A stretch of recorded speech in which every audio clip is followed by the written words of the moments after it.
Bonjour. Dans cette vidéo, nous allons nous intéresser aux pompes centrifuges et première partie, aux technologies des pompes centrifuges. Alors, nous allons voir qu'est-ce qui compose une pompe centrifuge. Les trois éléments essentiels en fonctionnement de la pompe centrifuge sont la roue à aube, qui est la partie tournante de la pompe, ici, le distributeur, toujours axial, et qui va déboucher au centre de la roue à aube qui tourne ici, et un collecteur, toujours tangentiel, qui est de section croissante pour transformer l'énergie cinétique en énergie de pression. Alors, on voit tantôt mieux certaines choses sur le graphique de gauche ou de droite. Ici, on voit bien la roue à aube. On voit bien le distributeur qui est axial par rapport à la roue à aube et qui débouche au centre de celle-ci. Et ici, on voit bien le collecteur. Alors, on voit le collecteur ici. On se rend mieux compte de sa section croissante sur cette photo-ci, même si jamais ici on voit la section du bas et la section du haut. Alors, les débits fournis par des pompes centrifuges dépendent du circuit de refoulement. À l'inverse des pompes volumétriques où on jouait sur la course d'un piston et sa fréquence, ici c'est uniquement ce qu'on va mettre au refoulement qui va influer sur le débit que la pompe est capable de nous donner. Donc on va jouer artificiellement sur des pompes, sur des pertes de charge qu'on va mettre au refoulement, par exemple une vanne ou quoi. Et éventuellement on peut aussi jouer sur la vitesse de rotation de la pompe, mais alors là il faut jouer sur la fréquence de rotation du moteur électrique, et c'est moins évident. Alors, les pompes centrifuges, donc je l'ai dit, elles permettent d'obtenir des débits assez élevés, mais avec des pressions modérées. Elles nécessitent un amorçage, ce qui n'était pas le cas des pompes volumétriques. Donc si on a le circuit d'aspiration qui est rempli d'air et qu'on veut le remplir d'eau, il faut d'abord amorcer l'eau. La pompe centrifuge n'est pas capable d'aller chercher l'eau là où il faut. Elles ont un rendement qui est plus faible que les pompes volumétriques. On est sur un rendement qui est de l'ordre de 60 à 70%. Mais par contre, elles sont plus petites, plus compactes, de construction assez simple et donc avec un coût plus faible que les pompes volumétriques. Un phénomène qui peut apparaître aussi dans les pompes centrifuges qui n'apparaît pas dans les pompes volumétriques, c'est le phénomène de cavitation, qui survient lorsque on a une vaporisation du fluide dans le corps de la pompe. Alors, comment est-ce que ça peut arriver? Si jamais on a un fluide qui passe à l'intérieur de la pompe, eh bien, on va avoir des dépressions locales sur les zones, et si cette dépression donc si la pression de cette dépression devient inférieure à la pression de vapeur saturante du fluide considéré, à la température à laquelle on travaille, eh bien, il va y avoir formation de petites bulles qui vont exploser, de vapeur, qui vont exploser, et qui vont endommager la pompe. Alors ça peut provoquer du bruit, ça va provoquer l'érosion des matériaux, ce qui va conduire à des chutes de performance, et dans des cas extrêmes, comme on voit ici, carrément la destruction de la pompe. Alors, ce petit graphique qui fait office de conclusion sur les technologies de pompe, on voit les zones de fonctionnement des pompes centrifuges et des pompes volumétriques, donc on a déjà expliqué tout ça, mais donc les pompes centrifuges qui permettent des débits très élevés, pour un faible coût et un rendement moyen. Attention qu'il faut un amorçage, et que c'est la partie refoulement qui va gérer le débit. Les pompes volumétriques qui, elles, permettent d'atteindre des pressions très élevées, qui sont beaucoup plus chères, qui ont un meilleur rendement, qui sont auto-amorçantes, mais sur lesquelles il faut faire attention au circuit de refoulement, parce que si jamais on ferme le circuit de refoulement, eh bien les pompes continuent à fonctionner et le circuit peut éclater. Alors, ça fait office de conclusion sur la partie technologie, pompe centrifuge, pompe volumétrique. Vous allez dire, c'est très léger. Oui, c'est très léger. En effet, on rentre pas du tout dans des considérations de forme des aubes, des vitesses relatives, des dynamiques de fluide, etc. Pourquoi? Parce que c'est pas du tout le sujet de ce cours, qui est un cours de peu d'heures, je crois que c'est 24 heures, pour voir tout ce qui est pompe centrifuge, moteur thermique, production de froid. Donc déjà ça j'ai complètement abandonné, je vous l'avais dit, parce que j'ai pas le temps, en 24 heures. Donc pour voir tout ça en si peu d'heures, il faut rester très light.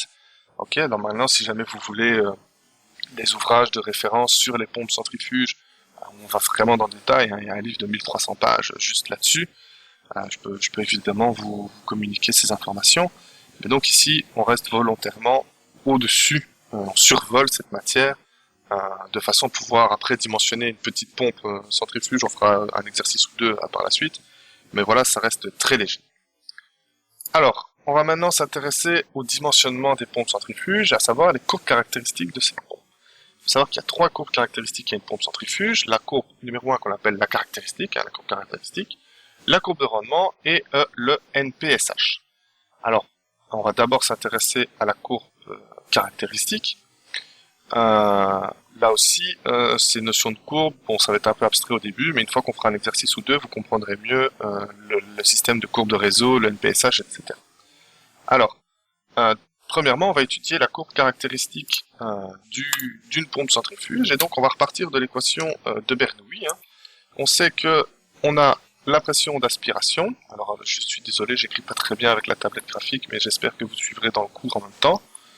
Rho G est la hauteur d'aspiration.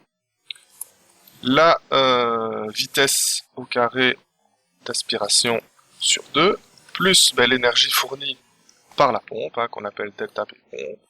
Et tout ça, c'est égal à la pression de refoulement, la hauteur de refoulement, la vitesse de refoulement et les pertes de charge qu'on doit vaincre, puisque c'est ça finalement qui parfois nous intéresse, c'est de vaincre. Alors on va pouvoir faire plusieurs approximations ici. Généralement on va considérer que la pompe, comme ceci, eh bien la hauteur entre l'aspiration et le refoulement, c'est les mêmes. On n'a pas une pompe qui est montée, qui fait 4 mètres de haut. Donc ça et ça, on va pouvoir les enlever. Généralement, on va pouvoir définir que les conduites à l'aspiration et au refoulement ont le même diamètre. Donc ce qui veut dire que les vitesses d'aspiration et de refoulement sont les mêmes.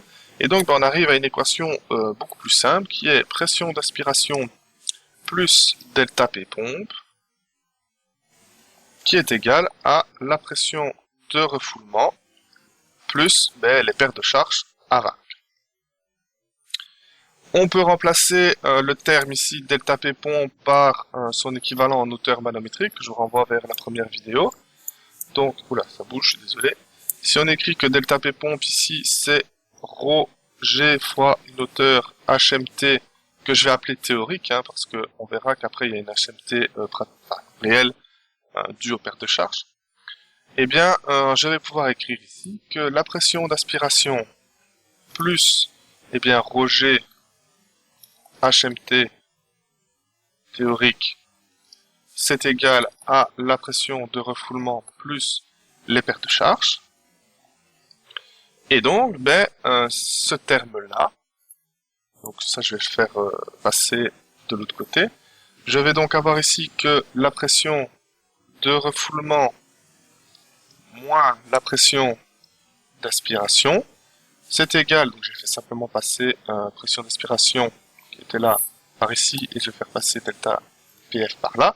Il va me rester ici rho G HMT théorique moins delta PF, et ce terme ici, rho G HMT moins delta PF, on va l'appeler rho G HMT, comme ceci. Alors c'est un rho, désolé, pas très bien fait.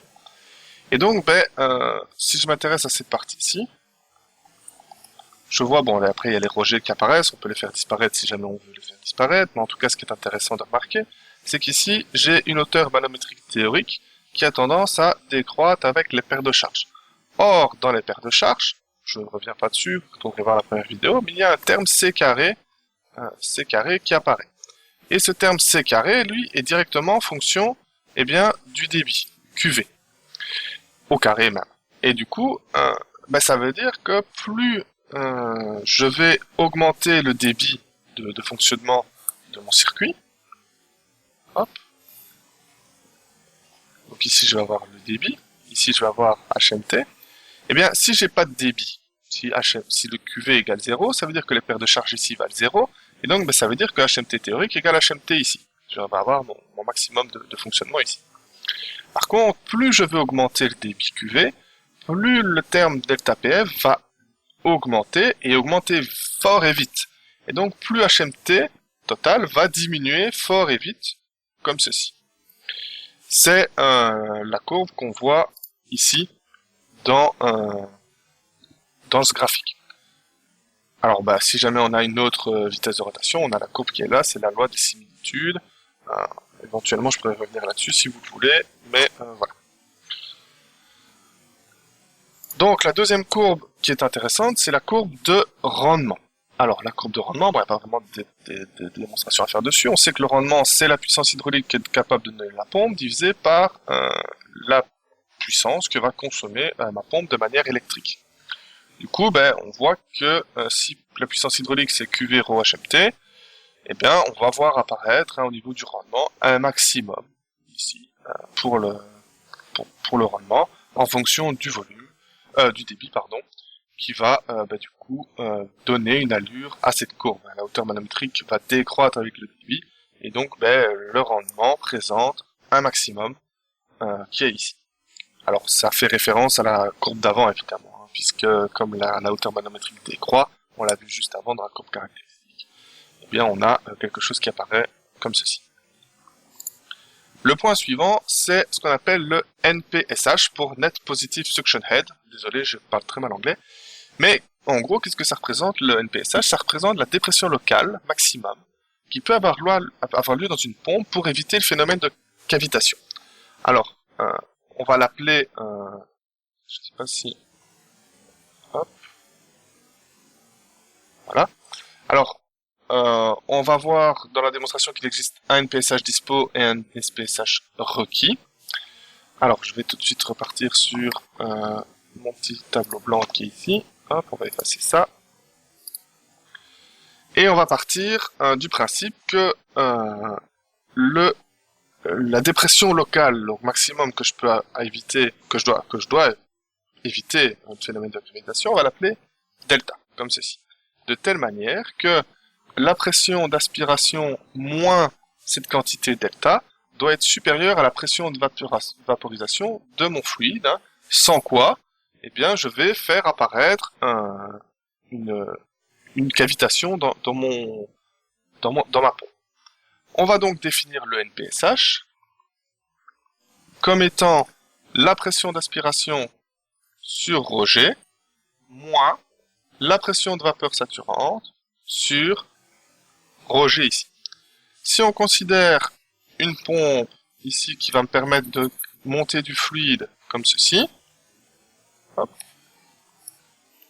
Donc avec ici une hauteur que je vais appeler H, eh bien je peux repartir de l'équation de Bernoulli et je vais travailler entre ce point-là, 1 qui est la hauteur du fluide, et le point 2 ici qui est l'aspiration de ma pompe. Du coup, au point 1, qu'est-ce que je vais avoir? Je vais avoir la pression atmosphérique, que je vais directement diviser par ρg. Je vais avoir une hauteur qui est la référence, hein, ici, donc je vais avoir 0 pour la hauteur. Et la vitesse du fluide, on va considérer que le niveau reste constant, et donc que la vitesse est égale à 0, et donc je vais avoir ici 0 sur 2G. Et tout ça, c'est égal à ce qu'il y a au point 2, donc c'est-à-dire la pression d'aspiration sur ρg, j'ai directement divisé par ρg, hein, d'accord, plus, eh bien, la hauteur de ce point-là, c'est la hauteur h, plus, eh bien, en ce qui est de vitesse ici, je vais avoir c carré d'aspiration sur 2G, et il me reste encore les paires de charges à vaincre, donc il reste ici le delta PF que je vais diviser également par ρg pour maintenir l'égalité. Du coup, on va réécrire ça un peu proprement, hein. Je vais avoir que la pression d'aspiration sur ρg, c'est égal à la pression atmosphérique sur ρg. Alors, ça c'est passé de ce côté-là, non c'est resté du même côté, donc c'est tout ça qui va passer de l'autre côté. Donc ici il va me rester moins c carré d'aspiration sur 2G, moins la hauteur h, moins delta PF sur ρg. Alors, là, je vais repartir de la condition que j'avais écrite au début, à savoir que... non, on ne la voit plus, elle est là. Donc, pression d'aspiration moins delta doit être supérieure à la pression de vapeur saturante. Donc, si jamais je reprends ce truc-là, ici, et que je le réécris avec les ρg, je vais avoir ici pression d'aspiration sur ρg, moins delta sur ρg, ça doit être supérieur à la pression de vapeur saturante sur ρg. Si j'isole ici ce terme-là, je vais donc avoir que pression d'aspiration sur ρg doit être supérieure à la pression de vapeur sur ρg plus delta sur ρg. Je vais réinjecter cette condition ici dans mon équation qui est là. Et donc, je vais avoir donc la pression d'aspiration sur ρg doit être supérieure à tout ça, et en même temps, c'est égal à ce terme-là. Donc, ça veut dire que ce terme-là, qui est là, je vais me descendre un petit peu, donc je vais avoir ici pression atmosphérique sur ρg moins c carré d'aspiration sur 2g moins h moins delta pf sur ρg, ça doit être supérieur à la pression de vapeur sur ρg plus delta sur ρg qui est là. Alors, je vais faire passer ce terme-là de l'autre côté. Et donc, il va me rester ici pression atmosphérique sur ρg moins c carré d'aspiration sur ρg moins h, c'est pas ρ ici, c'est 2, pardon, sur moins h, moins delta pf sur l'aspire ρg, moins pression de vapeur sur ρg, et tout ça, ça doit être plus grand que la quantité ici qu'on appelle delta sur ρg. Alors, on arrive finalement à l'explication de NPSH disponible et NPSH requis. Ce qui est le terme en bleu ici, c'est ce qu'on appelle le NPSH, donc Net Positive Suction Head, disponible. Donc c'est-à-dire finalement le NPSH qui dépend du circuit sur lequel je suis en train de travailler. Le NPSH, enfin le terme en vert ici, on l'appelle le NPSH requis, et donc lui correspond au fabricant. Qu'est-ce que le fabricant me dit? Quelle dépression locale maximum ma pompe peut utiliser pour fonctionner. Avec tout ça, ça permet de conclure plusieurs choses. La première chose, c'est que pour éviter le phénomène de cavitation, il faut essayer de monter la pompe en charge. En effet, si la pompe est en charge, la hauteur H de mon système ici devient négative, et comme j'ai un terme moins H s'il est négatif, ben, ça devient un terme positif en valeur absolue, et donc ça va avoir tendance à augmenter moins de PSH disponible. Il faut essayer de travailler à basse température, puisque si la température est plus basse, la pression de vapeur saturante va être plus faible, donc moins de risque. Et on va essayer de limiter les pertes de charge sur le circuit d'aspiration, parce que si je limite les pertes de charge ici, ben mon terme NPSH bleu ici va avoir tendance à augmenter. Alors, je reviens sur les graphiques ici. Et donc, on a un graphique ici du NPSH disponible et du NPSH requis en fonction du débit. Eh bien oui, puisque le débit augmentant, les pertes de charge vont augmenter, donc on est un peu dans la même optique ici de courbe que celle de HMT. Pour le requis, ça va être l'inverse. Et on a un point ici de rencontre entre ces deux courbes, point qui définit la zone de cavitation. Donc si jamais je vais plus à droite de ce point, eh bien je suis en zone de cavitation et donc je dois travailler avec un débit plus faible. Bon, c'est pas évident à bien comprendre, je vais un peu vite, j'écris très mal, donc je vous invite à bien relire les démonstrations, réécouter la démonstration, surtout du NPSH, et de la retravailler à l'écrit également. Alors, je passe ensuite aux données constructeurs. En effet, un fabricant va donner plusieurs informations sur sa pompe. On voit ici une fiche pour une pompe centrifuge, Norblock, peu importe le modèle. Et on voit bien les différentes courbes qui sont intéressantes, à savoir la courbe caractéristique, donc ici en hauteur manométrique, en fonction du débit. Ici, la courbe de rendement de la pompe en fonction du débit également. Et ici, le NPSH requis, qui augmente, puisque le NPSH disponible dépendant du circuit, le fabricant ne peut pas vous le donner, forcément c'est à vous de la calculer et de la tracer. Alors, on voit beaucoup aussi ce genre de graphique dans la littérature. En effet, qu'est-ce que ça représente? Ce sont toutes des courbes caractéristiques, donc la courbe caractéristique de la pompe centrifuge, pour une quantité de modèles donnés. Donc, par exemple, on voit ici, pour une pompe KM, il y a plusieurs références de la pompe KM, et la KM50 donne une courbe HMT qui est là, une courbe caractéristique, la 80, la 100, la 150, la 214, etc.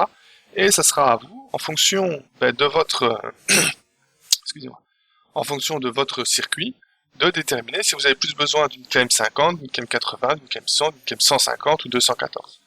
Et éventuellement, vous pourriez partir sur une KB.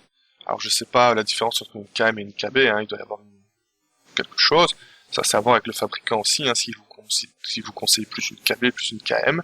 Mais en tout cas, c'est à vous de dire, voilà, moi il me faudra une 100 ou une 150 parce que je travaille à 40 mètres cubes heure et il me faut une hauteur manométrique de 38 mètres. Du coup, il me faudra une 150. On fera un exercice là-dessus. Vous verrez, c'est pas si compliqué que ça. Du coup, c'est ça que j'expliquais, hein, c'est la courbe de réseau et le point de fonctionnement. Donc le point de fonctionnement, la caractéristique de la pompe qui est ici, ça c'est donné par le constructeur. Le point de fonctionnement de votre réseau, qui est défini donc par votre réseau, ça on verra comment on le calcule, comment on arrive à tracer plus ou moins cette courbe dans un exercice. Et donc le but ultime, c'est de trouver le point de fonctionnement entre les deux points, pour un QV nominal et qui va nous donner la hauteur manométrique que peut me donner la pompe.